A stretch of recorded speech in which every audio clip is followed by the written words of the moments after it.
Only on 10 tonight, evicted from their home of more than 30 years. A couple in Fall River spent thousands of dollars to build their home, but it was on property they didn't own. So what is next? Allison Bologna live in the newsroom with the exclusive details. Hi, Allison. Hi there. They are out. They tell us they had a verbal agreement with the original owner of the land, but since then he died, and those who inherited the land want to sell it all off. The problem is these homeowners can't afford to buy the land, and they've learned the hard way that a handshake from many years ago doesn't go as far as a legal binding written agreement today. This is where Gary and Joyce have been living for more than 3 decades. We own the house. Not anymore, evidently, because we've been evicted from the house.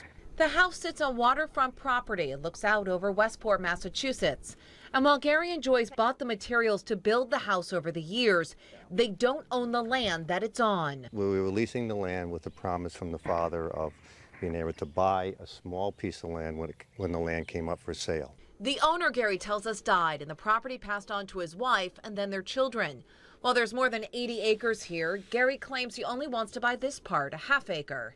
When I asked to buy the piece of property that I was on, they said I had to buy everything or nothing at $1.4 million.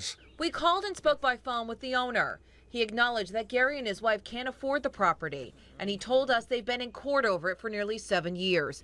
Other than that, the property owner had no comment. Can you understand from the property owner's perspective that they own the property and they can do with it what they want? To a point, but we had this agreement. They came down and helped us build. They got the building permit for us.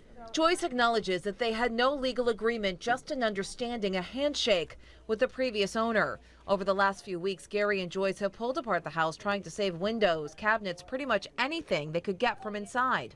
All of their belongings are now here in these storage trailers as they wait to find a new home. We were young and we just said, yeah, we trust you. We trust you. I mean, this is the most painful thing we've ever been in. And we have nothing, we have nowhere to go.